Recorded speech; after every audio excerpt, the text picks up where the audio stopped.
Mambo. Fresh. Ya, Gentre sana shumuani. Yeah.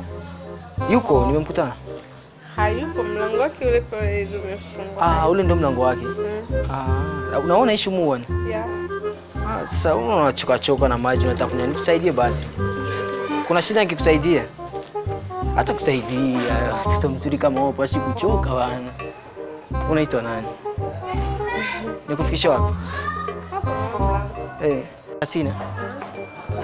Naishi huko na wewe kweli? Asante. Na unaishi mwa mlango kweli? Sasa basi hata namba yako ya simu. Singine nikija nikuulize kama Gentre yuko pale ili. Siko na WhatsApp. Leta maji mbili kwa kiba. Majuni nani? Nime wako. Alikuwa nimetia mlango. Nilikuwa naletea maji na mimi wenzangu nilikuwa na wanyanya. Huyu si ndio urofa huyu kwa urofa hapo kwa urofa. Kumbe ni maji ya mwanamume mwenzangu kwa amenilia mimi. Toa ni urofa huko.